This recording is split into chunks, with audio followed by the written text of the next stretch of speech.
众所周知，1922年古埃及出土的图坦卡蒙黄金面具被公认为人类历史上最为精美的艺术珍品之一，一直高居世界10大无价之宝之首。然而1986年我国在内蒙古奈曼旗陈国公主墓中同时出土的2张黄金面具，竟比图坦卡蒙黄金面具更为精美，更加生动。这件极其珍贵的辽代陈国公主黄金面具，不仅是我国的首次考古发现，更是世界考古史上的重大发现。此项考古发现一经公布，便立即震惊了中外考古学家和历史学家，将其誉为契丹文化的奇迹。与图坦卡蒙黄金面具的夸张造型迥然不同，这张1000多年前制作的陈国公主黄金面具竟采取了极其罕见的写实风格。原来在1000年之前，人们按照陈国公主生前的模样量身定制，专门打造了与这位刚刚成年的公主脸庞形状相当的黄金面具，定格了他们的青春年华，令人惊艳和赞叹不已。那么在这件冰冷的黄金面具之下，曾掩盖着怎样一个鲜活的生命？在这张黄金面具的背后，又隐藏着哪些悲欢离合的爱情故事？身为一国公主，为何会嫁给自己的亲舅舅呢？到底是怎样的一个盛世王朝，才能支撑如此精美、如此奢华的黄金面具？神秘莫测的国宝级黄金面具，极其奇特的异族风俗，令人好奇而又神往。在时光流转中，今天镇馆之宝带我们一起去揭开这些千古之谜，共同见证1000年之前这个马背民族的多元与特色、繁荣与强大。文物虽然无声，但历史震耳欲聋。每一个文物都是历史的见证者，每座古代墓葬的发现都能揭开一段历史的谜题。特别是保存完整而又身世显赫的辽国陈国公主墓的发现，不仅让考古工作者极其震惊，更让他们欣喜若狂。几块神秘的古代青砖，竟掀开了1000年辽代古墓的神秘面纱。1986年，在内蒙古奈曼旗青龙山一带，某个水库项目正在如火如荼地进行。正当挖掘机挖掘泥土时，竟突然挖出了几十块年代久远的青砖。这些觉悟很高的施工队员便立即向当地文物部门做了报告。文物专家一听，觉得此物非同寻常，便匆匆赶往现场进行考察。经现场抢救性发掘，竟然异常惊喜地发现，这是一个迄今为止国内所发现的唯一一个保存完好、未被盗掘的辽国皇族大墓，呈现出非常完整的辽代贵族丧葬形态。由于此前国内发现的辽代古墓都是残缺不全的，而这个古墓则因地理位置比较偏僻而幸免于难，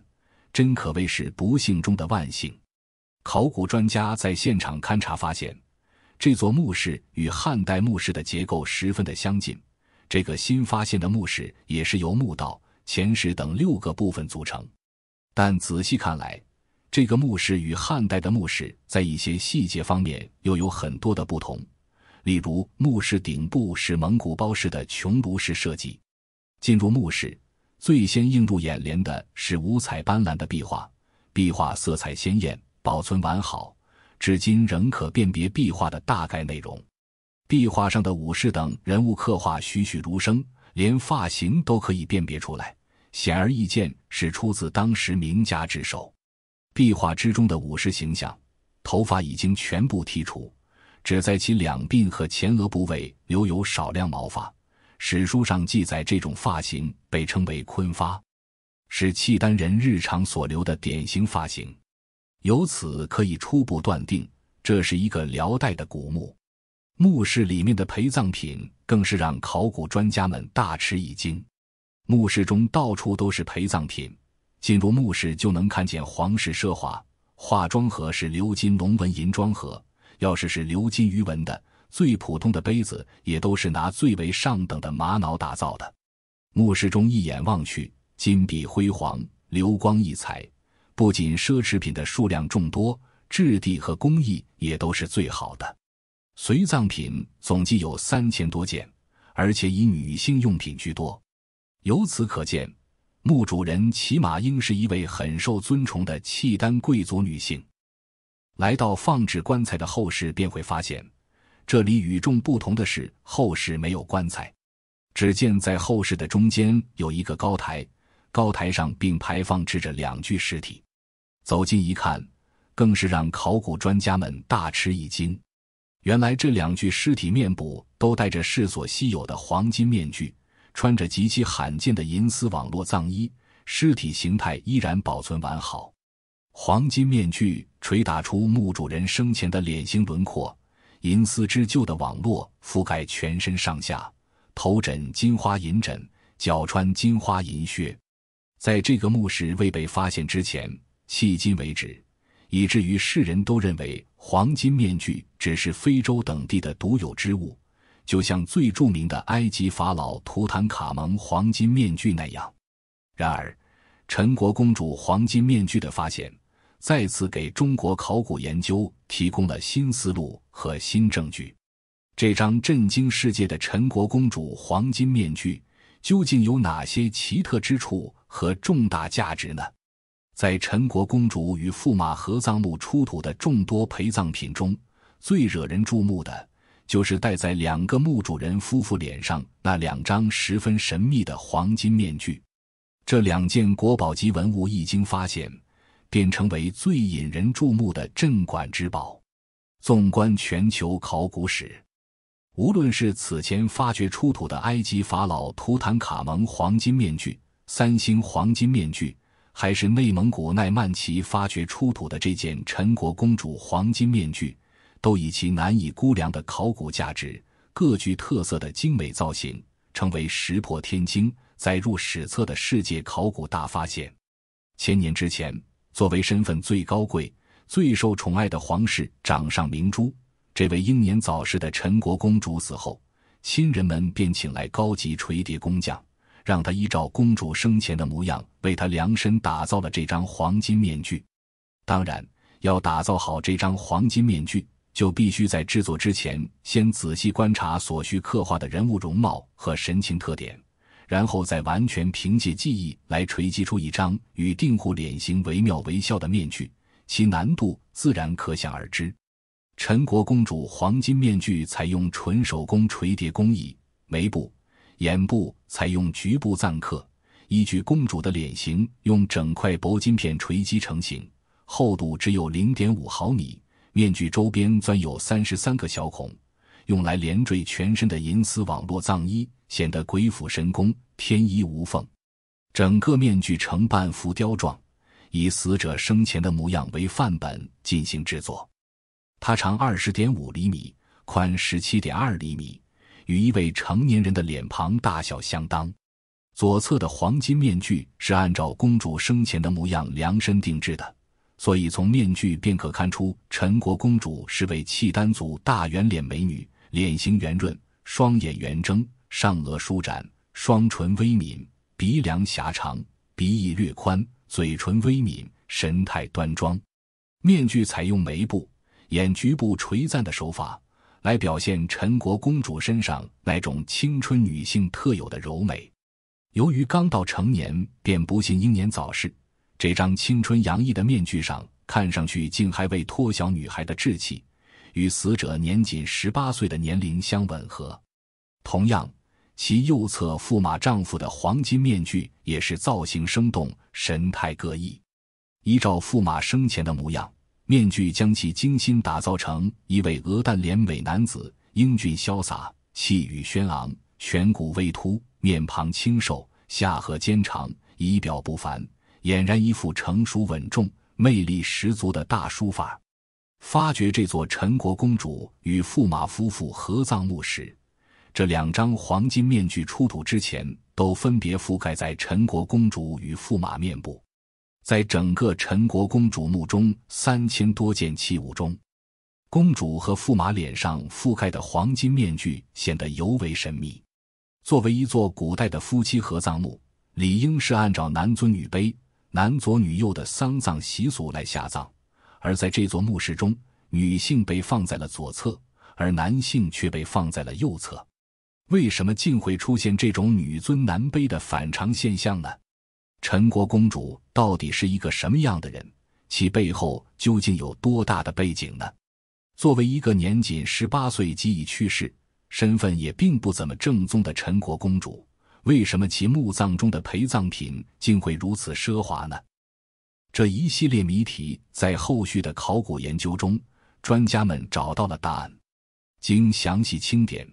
陈国公主与驸马合葬墓的随葬品竟多达3227件，墓葬中有大量的金银、玉、瓷器等各种精美的壁画，展示了草原风情，而陪葬品的丰富与多样、贵重与精美也显示了墓主人身份的不同寻常。千年之后重见天日，千年见一面，见到的竟是黄金面具。人们惊叹于陈国公主的雍容华贵，黄金面具、鎏金银冠、琥珀耳坠、珍珠项链以及银丝网络葬衣，双手还戴着11个各具特色的金戒指，脚穿金花银靴，处处无不向世人显示着这位公主殿下生前身份的高贵，以及曾经所受的极端宠爱。根据随后出土的故陈国公主墓志铭，内蒙古文物考古研究所考古专家最终确认，这座古墓的墓主人就是辽国陈国公主与其驸马萧绍举的合葬墓。因为辽国萧太后对汉文化极其推崇，所以连陈国公主的墓志铭用的全都是汉字。一段千年佳话就此揭开谜题。可能许多人对陈国公主这个名称比较陌生，但是却对她那位在历史上赫赫有名的祖母却相当熟悉。陈国公主的祖母就是辽国历史上曾叱咤风云、权倾一时的一代女杰，曾长期垂帘听政、执掌辽国军国大事的萧太后萧燕燕。祖母是萧太后，祖父是辽景宗耶律贤，大伯是辽圣宗耶律隆绪。自己的父亲即是萧太后的次子，当时的辽国皇帝辽圣宗耶律隆绪的皇太弟耶律隆庆。如此显赫的身世之下，陈国公主生前身份的高贵、日常生活的奢华及其所受到的极度宠爱，便自然可想而知。辽圣宗耶律隆绪在位时间将近60年，是辽代在位时间最长的一位皇帝，其执政时期辽代最为鼎盛。其亲生父亲耶律隆庆时任为高权重的南京留守，相当于担任如今的北京市市长兼北京军区司令员。此地不仅控扼着北宋的战略要冲，更是辽国最富饶的高于之地。正因身世显赫的父亲耶律隆庆极其疼爱这个掌上明珠，辽圣宗也非常喜爱这个小侄女，所以这胃口含金汤匙出生的陈国公主墓葬中才会随葬如此大量而高端的金银器皿。当然，辽宋澶渊之盟签订后，北宋在北部边境及今日雄安新区专设沪市场所榷场，辽宋两国互通有无，南北经贸极度繁荣，也是陈国公主死后随葬品才能如此高端的经济基础。墓中与其合葬的另一位则是陈国公主的驸马萧绍举。尽管历史中对萧绍举的记载比较少，只说他在生前曾担任过太宁军节度使、检校太师等职位，但他却有一个极其显赫的身份，那就是萧绍举却是权倾朝野一时的萧太后的弟弟。由此可见，陈国公主与萧绍举的结合是一种典型的政治联姻。既然身份如此尊贵，又饱受皇家成员集体宠爱，那么陈国公主为何竟然会与舅舅一起合葬呢？假如说汉唐宋三世书赃唐乱汉泥巴宋，那么当时宋朝北边的这个兄弟之国在男女关系上的脏乱程度与汉唐也不遑多让。查阅辽史可知，陈国公主与其驸马都尉萧绍举的关系有点复杂。在未出嫁之前，萧绍举是陈国公主的亲舅舅，出嫁之后，陈国公主竟成为萧绍举的妻子。契丹人的这种婚俗，就连当时宋朝的中原人都感到瞠目结舌，不可思议。因为按照同一时代中原王朝的三纲五常伦理观念来说，这种不管血缘不论辈分的婚姻，毫无疑问是一种令人不齿的乱伦行为。从亲缘关系来看，陈国公主竟然嫁给了自己的亲舅舅，那么这段不伦之恋为何能得到皇室的赞同呢？原来在古代，草原民族根本就没有近亲结婚这种概念，尤其是辽国皇族。纵观整个辽代，辽朝的皇族为耶律氏，后族为萧氏，两大家族为了将政治权力牢牢地掌握在手中，便盛行这种近亲联姻的婚俗。正是为了保证辽朝的皇权巩固和血统纯正性，16岁的陈国公主便顺理成章地嫁给了年长自己10多岁的舅舅萧绍举。由此可知，陈国公主嫁给自己亲舅舅这件事，从现代人的角度去看无法理解，但在按照当时契丹族的婚俗，却是一件司空见惯的事儿。神秘莫测的黄金面具，面具掩盖的特殊葬俗，惊世骇俗的旧生婚配，陈国公瞩目的发掘，终于揭开了辽国历史上极其独特的婚配与丧葬习俗的冰山一角。一个年仅18岁的花季公主，竟不幸突然香消玉殒，沉睡千年的死亡之谜，何时方能解开？公元1016年，在北方草原上举行了一场盛大的契丹贵族婚礼，刚满16岁的花季公主与时年34岁的大叔驸马喜结连理。然而，陈国公主命运多舛，这场令人羡慕的婚姻只持续了短短2年时间，夫妇2人便先后撒手人寰，因病去世。仿佛一朵娇艳的花朵，突然间被草原上的狂风暴雨所摧折，公主年仅18岁的生命到此便不幸戛然而止，香消玉殒。公主夫妇2人的先后离世，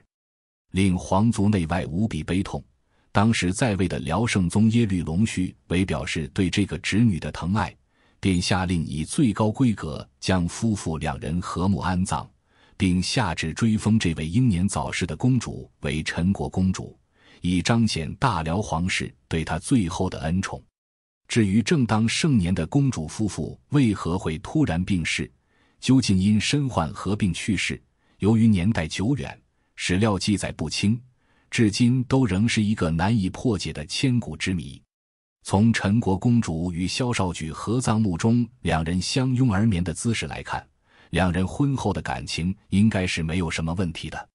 如果不是夫妻感情出了问题，那么陈国公主是不是死于一场残酷的宫廷斗争呢？的确，据辽史记载，与中原王朝一样，辽朝的宫廷斗争也是极其惨烈的。前期是耶律家族内部的互杀，后期是内廷与外朝以及后宫嫔妃之间的长期厮杀。作为身兼皇族与后党双重身份的家庭，陈国公主和萧绍举有没有可能会被卷进残酷的宫斗而惨遭杀戮呢？但答案显然是否定的。按史料记载，陈国公主夫妇都是正常死亡，这从墓葬的细节中并未发现任何异常也可以证实。同时，陈国公主夫妇生活的年代恰好正值辽国政局的稳定繁荣时期，既无内乱也无外患的爆发。如此一来，既然没有外部因素，那么有些考古专家便产生了一个合理推论：陈国公主早逝的原因很有可能就是由于近亲结婚所带来的基因缺陷。但这毕竟只是一个推论，既没有相关的出土文物佐证，也没有详实的史料记载。天妒红颜，英年早逝，千年一瞬，河山依旧。1000年之后，当人们将陈国公主从沉睡中唤醒，她依然还保持着花季公主的美丽端庄和绝代风华。正如其墓志铭所写：玉德卓成，静涵温润，兰衣秀出，动发英华，这位自幼便聪慧美丽，芳龄18岁便不幸匆匆辞世的公主，不禁令人扼腕发出自古人虽皆有死，陈国公主太夭年的感叹。那么为什么契丹贵族要在殡葬时使用如此奢华的黄金面具呢？在这2张黄金面具的背后，究竟隐藏着哪些契丹人独具特色的丧葬习俗呢？这要从契丹人的灵魂不灭观念和早期的丧葬习俗和说起。契丹族是游牧民族，信奉萨满教，在古代萨满巫师的地位很高，做法的时候也会戴着面具，显得更加神秘莫测。萨满教认为宇宙分为3界，天界、地界和人界，人类的生存受天界和地界的影响。萨满教认为人体中有3魂，蒙古族称之为主魂、游魂和尸魂。古时的蒙古族认为尸魂在人死后守护尸体，具有转世再生的功能。契丹人历来就有形不灭则神不散的观念，他们认为人死后灵魂依然会存在，当灵魂回到墓穴中时，因尸体已经腐烂而被面目全非的自己吓了一大跳，为了以防万一，就在尸体上用金属覆盖面部。于是辽国契丹贵族会仿照死者生前的模样打造金属面具，以方便亲人的灵魂回来认出自己。加之契丹人的铁蹄踏入中原后，随着契丹文化与中原文化的不断融合，契丹人逐渐接受了中原文化灵魂不灭、视死如生的伦理观念和殡葬习俗。从此以后，契丹人逐渐摒弃了原有的树葬习俗，但戴面具的习俗却保留了下来。正是在灵魂不灭观念的影响下，契丹人也同样认为自己死后会在另一个世界得到永生，生前的地位和身份也会得到延续。不同身份和等级的死者自然具有墓葬形态上的严格划分，与其生前的身份地位相符。因此，契丹贵族去世后都会在遗体面部覆盖面具，并在全身外罩银丝网络葬衣，以保证其遗体的完整性。为了进一步完善葬礼仪式，他们便在早期的树葬习俗之后增加了停尸和修建墓室环节。辽代的贵族和皇族在死后不会马上入殓，都有一个停尸的过程。停尸的时间有2-3个月，长的可以达到2-3年，最长达5年。尸体在停尸的过程中必然会腐烂，尸骨也容易遗失，这样就势必会影响死者的形象。为了最大限度地保持死者生前的容貌，遮掩尸体腐烂后带来的不良观感，便想到了这种面具覆面的方法。这样一来，戴着面具既可遮丑，又可对死者表达一种敬意。一般有条件的贵族都会采用黄金面具和银质丧衣的办法来解决这一难题。金面具会雕刻出墓主人大概容貌，让其在日后接受人们祭拜的时候依旧安详。银网一则可以收拢住尸体，不会因为停尸时间过长导致尸身散乱，这样便可以大大减少主人生前形象的损害。陈国公主墓中出土的这2具黄金面具和银丝网络不仅是最完整的，也是等级最高的。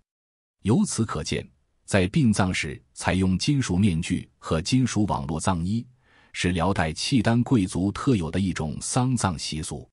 如今，陈国公主与其驸马沉睡1000年之后，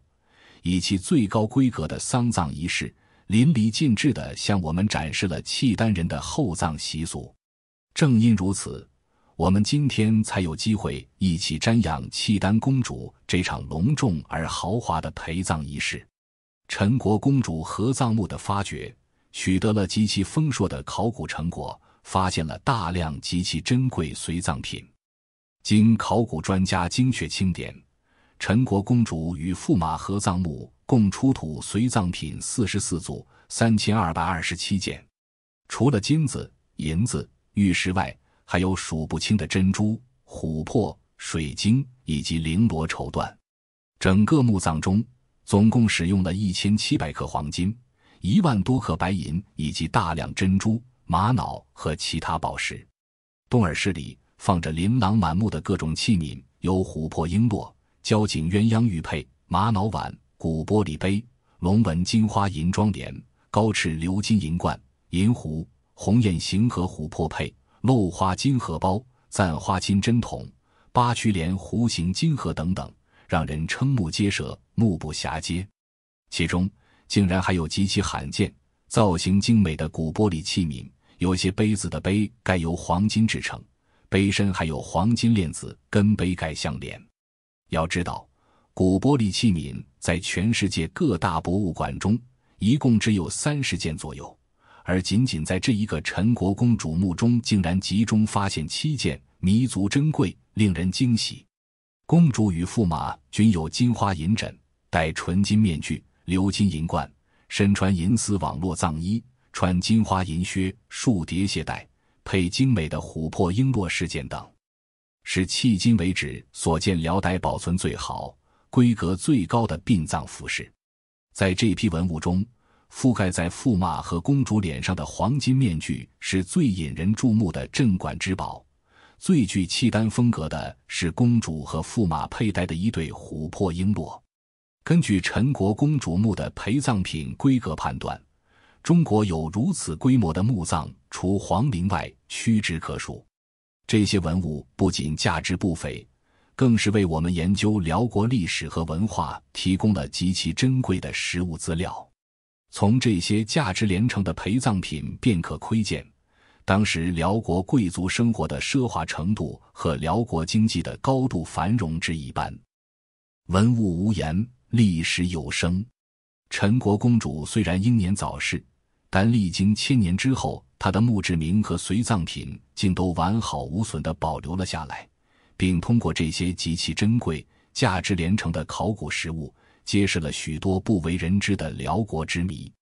曾经在历史上威震欧亚、辉煌一时的大辽帝国，存在了218年之后，就消失在茫茫尸海之中，难觅踪迹。